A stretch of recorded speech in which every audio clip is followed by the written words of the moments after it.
Officially draft season, and on today's version of Mock Draft Monday, we are doing a full 3-round Chargers mock draft, including who our favorite options are right now at pick 21. You are Locked On Chargers, your daily podcast on the Los Angeles Chargers, part of the Locked On Podcast Network, your team every day.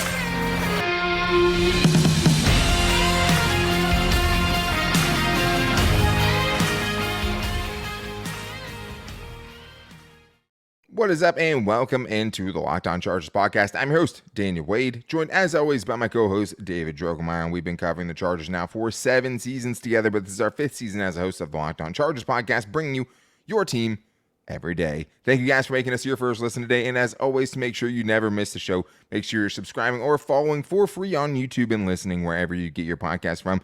It's Mock Draft Monday, and today we're doing our first 3-round mock draft of the season using the Draft Network's mock draft simulator. We got a couple of really good combinations, 2 totally separate 3-round mocks from us going with totally different players than each other. Some guys we have brought up before, including who our favorite guys are at pick 21 right now. We've talked about a lot of guys, but we haven't really put our flag on any hill. We're going to change that a little bit today, and also filling big needs: tight end, edge rusher, speed, wide receiver. Both found a way at different parts of the draft to find that. But let's get started with the first one, David, the most important pick for the Chargers, the 21st overall pick in the 2023 NFL Draft.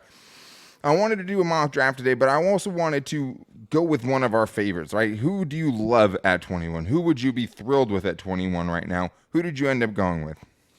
Just the idea of getting Justin Herbert, a young, exciting playmaker, was just too intoxicating on my mind to really pick any other position or any other type of player other than an offensive player.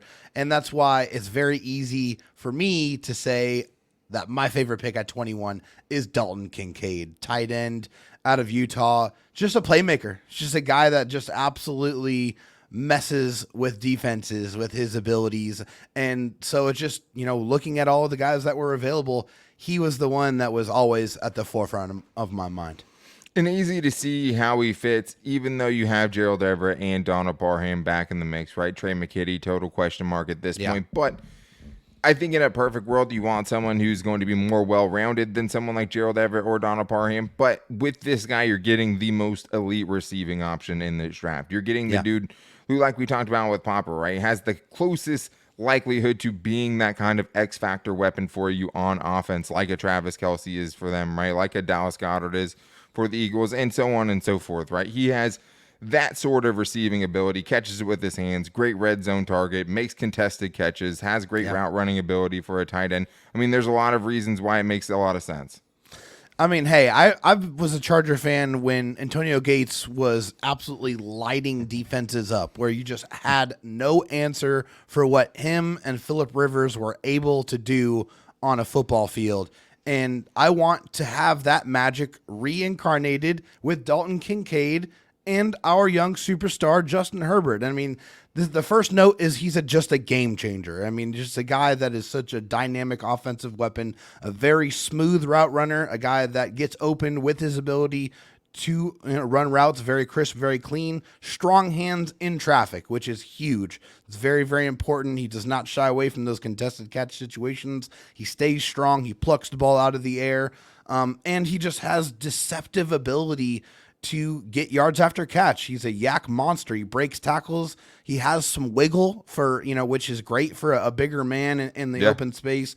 Like, he's just such a great playmaker. And also, I like what he does as a lead blocker as well. I feel like as a run blocker, looking for a guy that's a little bit more of a complete tight end. I'm not going to say that he's a complete tight end because he's much more of a receiving threat than he is a blocking threat. He tries very hard. But he does have that want to, right? Yeah. He definitely has that want to when he is blocking.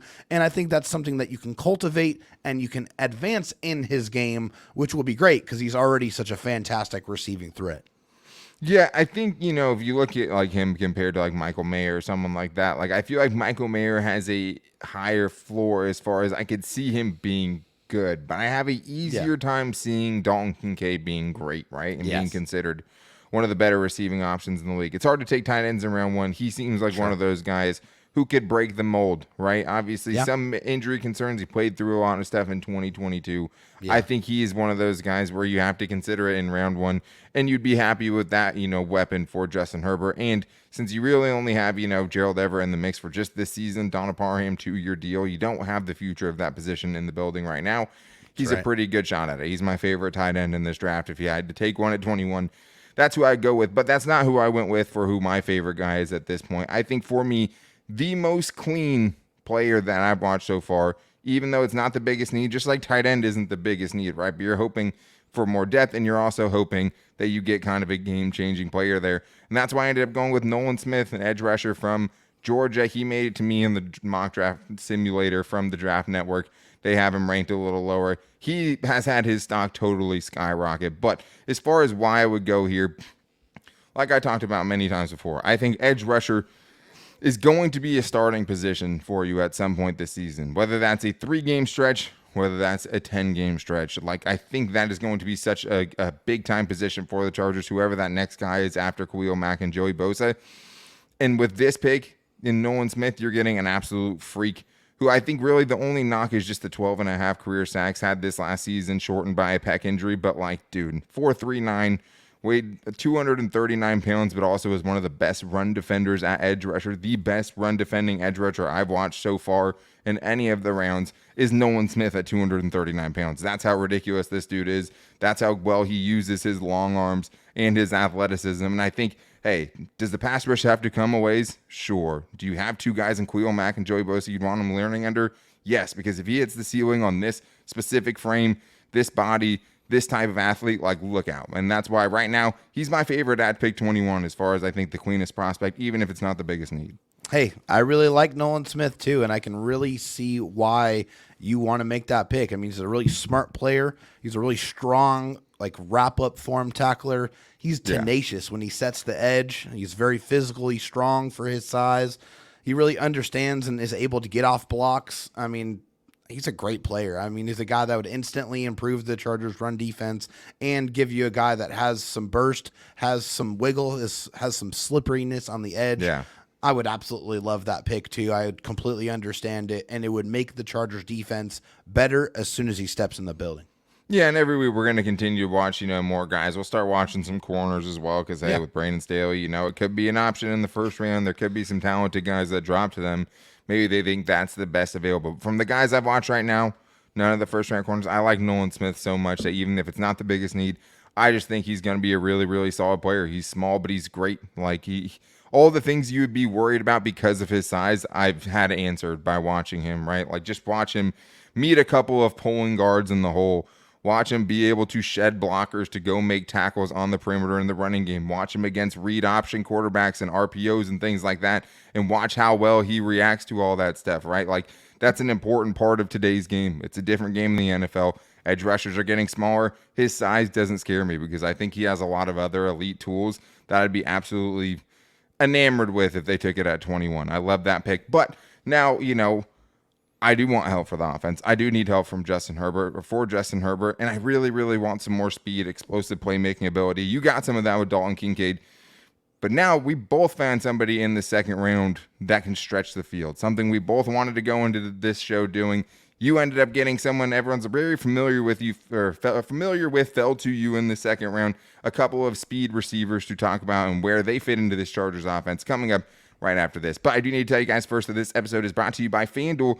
The tournament is heating up right now, guys, especially if you have a team that plays in your, hometown that's making a deep run right now. I'm sure you can get excited about it, but there's no better place to get in on the action than FanDuel, America's #1 sportsbook. That's right now, guys, FanDuel is giving new customers a no-sweat first bet up to $1,000. That's up to $1,000 in bonus bets back if your first bet doesn't win. That's winning even when you lose. Just go to FanDuel.com/lockedon to sign up today to claim your no-sweat first bet. Then you can wager on everything from the money line to point spreads to which team will be cutting down the net, all on an app that's safe, secure, super easy to use. So make sure you guys don't miss out on this opportunity and take a little bit more craziness to an already crazy tournament and breath a no-sweat first bet up to $1,000. Make sure to get that deal, guys, when you join FanDuel today at Locked On or FanDuel.com/lockedon to sign up. Make every moment more with FanDuel. All right, well, we talked about round one. We each got one of kind of the big three positions we want to find in this draft early on, especially with where this draft is kind of heavy at, right? Which in wide receiver in round one, hard to say. A lot of those guys are kind of iffy. They're kind of tweeners as far as where you would want to take them.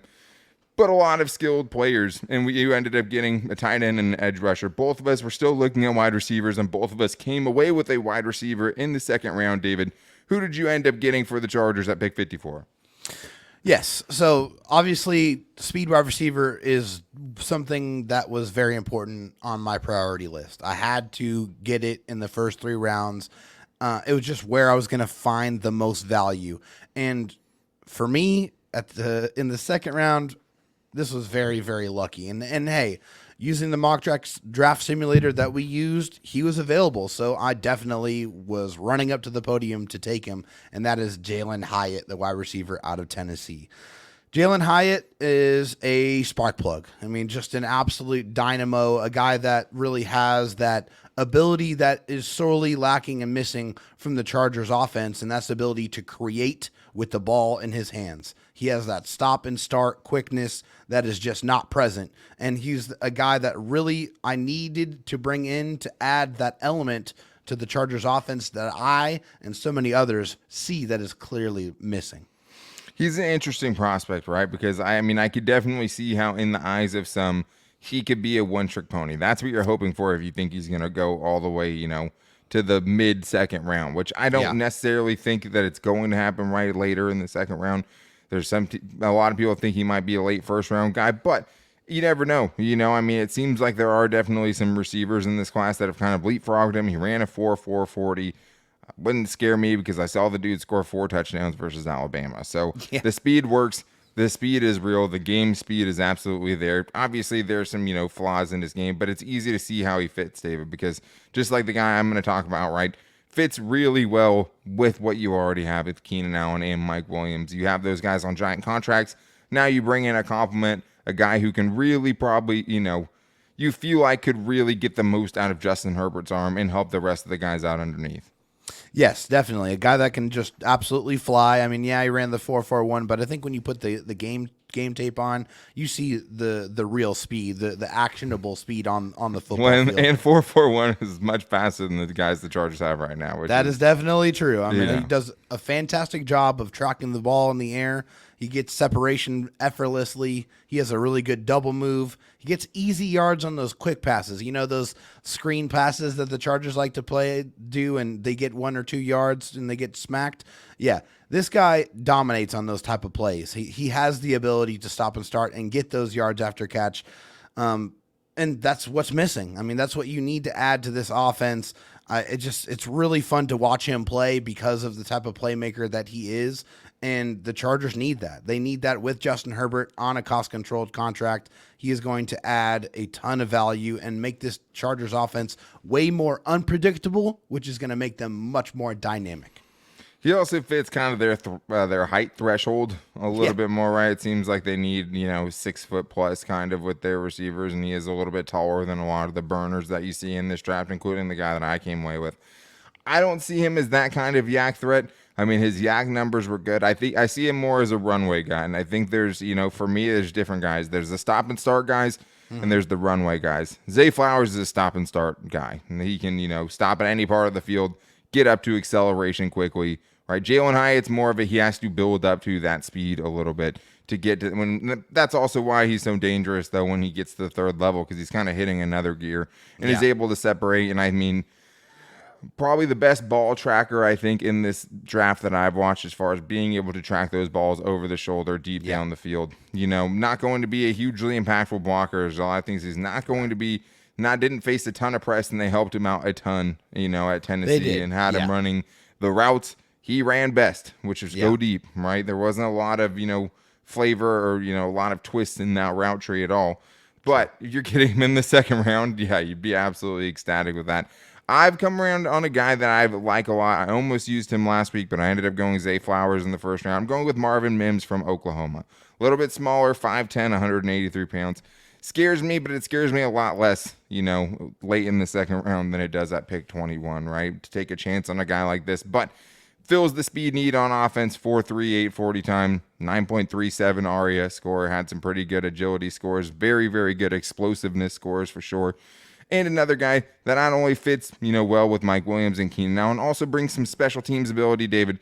33 career punt returns. So we went different ways around it. This is probably a more realistic second round guy out of the two of them, but both trying to fill the same need. This guy just has a little bit smaller profile. Yeah, a little bit smaller profile, but a guy that has that dog in him, right? I mean, he's more of a very physical type of player. He plays a lot bigger than his actual frame is. You're right about that. Which I think is a credit to him. I mean, because there are players that play bigger than they are, and there are players that play smaller than they are. But I have to give him credit for that, and that definitely adds to his game. I would love that. I mean, I feel like he has the attitude that's kind of missing from that wide receiver room that still adds that element of speed that you desperately need. Yeah, and I think, to me, he had really, really good yak numbers. I think a lot of that's, slants and getting him a runway. I do think that he would bring more as far as, hey, if you need somebody to run horizontally and run away from people, he's going to bring more to that than DeAndre Carter did, right? Yeah. For the guys you have been running that with in years past. So I think in that aspect, yeah, you could hand it off to him. You could also use him as a punt returner, 33 career punt returns, like I said. That would be a nice thing. Yeah, and the Chargers love their wide receivers playing special teams, right? Yeah. But a lot like Jalin Hyatt in some ways, really good at stacking DBs, tracks the ball really well. But when you talked about playing bigger than his size, the dude made some of the most ridiculous catches I've ever seen. The catch he had against Texas Tech on the sideline, I mean, was just insane. Reaching around a dude, catching it behind the dude's back. I probably saw 6 or 7 just A1 elite circus catches. Type catches. Yeah, the dude, I mean, really, really has great body control, really good spatial awareness, knowing where he's out on the field. I also don't think this dude is an elite yak guy as far as just stop and start ability, but he has enough speed to be able to beat people to the edge, which is important. I mean, the only big thing, slight frame, small catch radius, even though you wouldn't know it because he attacks the football so well. But, I think David, second round, you can fill that need here, right? And you get a wide receiver and Dalton, Kincaid in the first round, 2 big weapons for Justin Herbert, and I'm able to come away with, okay, I did go edge, not the biggest need in the first round, at least to some people, right? But I was able to come back and get that explosive wide receiver, so now we're feeling pretty good about 2 rounds. Absolutely. I think this is just part of the plan. This is how I see the plan unfolding, at least part of it.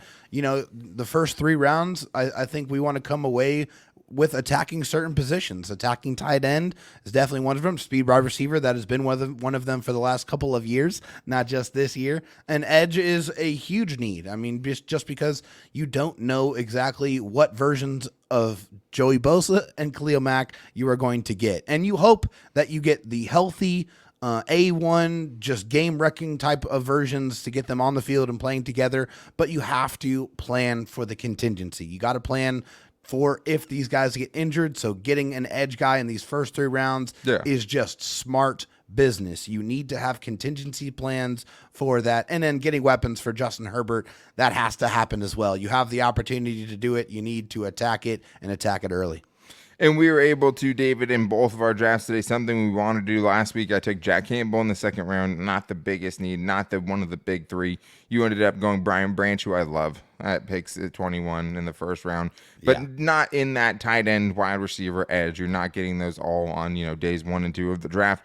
We were both able to do it on this one. I ended up coming away with a tight end prospect I like a lot, and you found that edge rusher, even though you didn't go that direction in round 1, and we're going to get into that coming up right after this. All right, we've talked about some speed receivers. We talked about some electric tight ends and edge rushers, and we have more to get into in round 3 in segment 3 of this show today because, David, we have found a couple of pieces, and we have to kind of bring it all together in the first 3 rounds of our mock draft, 3.0, 4.0, wherever we're at this point. Who did you end up going with in the 3rd round, David? We haven't talked much about 3rd round prospects. Who did you consider? Who did you end up going with? Yeah, so in the 3rd round, after successfully being able to address wide receiver and tight end with my first 2 picks, I was going for the position that you went with first, and that is getting some edge support. And so of the guys that were available in the third round, Isaiah Foskey out of Notre Dame was the best pick for me with the option. And I feel like, this is a proven player who has proven production. He has 9.5 sacks, 10 sacks in each of the last 2 seasons in college football. Premium production back-to-back, has very long arms, uses them to great effectiveness. And that's what I wanted. I wanted a guy that you can come in, rely on, has some traits that you want to be able to work with, and has proven production. That's what I was looking for in the third round at the edge position. Yeah, and you feel like you could have some decent upside there, right? 9.59 RAS score, has the long arms that the Chargers covet in their edge rushers, and we know that's important to them. Yes. Had some really good reps against the run as well. Going to North Carolina game, back-to-back goal line stops was pretty impressive there. I think inconsistency, right? Like a lot of tall guys, he's 6'5". The pad level is inconsistent. Ended up on the ground a little more than you want to in some games, obviously. Sure. You're getting a third-round pick, though, right? You'd be thrilled. This is who Daniel Popper took in his second round. So for you to be able to come in the third round, pick 85 for the Chargers, that's incredible value there. And we all know Tom Telesco loves drafting Notre Dame players, the Drew Tranquils, the Jerry Tilleries, the Alohi Gilmans of the world. So wouldn't be a surprise at all. And, I mean, another guy where, hey, you didn't attack it early, but you get a third-round pick. And can the guy get a little craftier? Can he work a little bit on his hand usage and things like that? Absolutely. Go watch Joey Bosa, right? But also a guy that you feel like at least physically, wouldn't be totally out of place if he had to get on the field as a rookie. Right, exactly. He's got that size, 6'5", 265 pounds. A guy that can, actually physically set the edge. Does a really good job of that as well. I feel like that was part of the assets in his game. Willing to meet a blocker in the hole too, right? I mean, you watch him go meet a pulling guard. That always tells you what you want to know a lot of times around edge rushers. He tried to go through him, which is nice. It's nice to see willingness to do that for sure. Yeah, he's got the weight, though. He's got the weight that you look for with a guy that's attacking on the outside, more so a guy that's shaded over the tackle. And if you look at his reps, he did, 90+% of his reps were against the tackles there. Also, a guy that showed some special teams value blocking a punt on special teams as well. So is a guy that obviously brings you some good safe production and, just a insurance policy for the guys that you have at the edge position. A guy that if he does get thrust into the fire, you feel at least can give you some quality reps and not be a liability against the run. So I just feel like this is a decent player to pick in the third round, a guy that can really add to your room. And like we went into this, right? You wanted to go into this filling those biggest positions. We talked with Daniel Popper and we said, hey, that's the best way it could go. Tight end, wide receiver, edge rusher. You were saying, yes, we agree with that for the most part. Yes, there's obviously exceptions that should be made if certain guys fall of course. These spots. But you were able to find guys there and also feel like you're getting someone at a good value at those picks without feeling like you're totally reaching for a need like you were able to do in this. And no mock draft simulator is perfect, right? These guys, a lot of them are going to go in the gray area in between the Chargers picks, right? But for what you were going out to do, I mean, I think that's a great way to put a bow on those three guys that you have getting tight end, wide receiver, who is fast, and also a playmaking tight end that the Chargers haven't had in quite a while. But I also needed to find my tight end and want to add a body into that group, a group that needs some future plans there and obviously needs some current depth as well. And when I was looking, one of the guys that fell to me, I really not a big time consensus guy as far as where this dude's going to go, and that's Tucker Kraft. And I think a lot of it is missing 5 games in 2022, the tight end from South Dakota State, playing at a smaller school obviously hurts as well. But why you'd have a chance at somebody with this dude's measurables in the third round for a lot of those same reasons, right? 6'4", 254 pounds, 10-inch hands, 32.75-inch arms, which is pretty average, I think, arm length, but giant hands. This is what I mean as far as consensus. Dane Brugler from The Athletic has him as the 49th ranked prospect. PFF had him, I think, at like 109th. The Athletic consensus board had him at 80th. The Draft Network had him, or I think the Draft Network had him over 100, and then PFF had him a little lower than that. But, all over the place.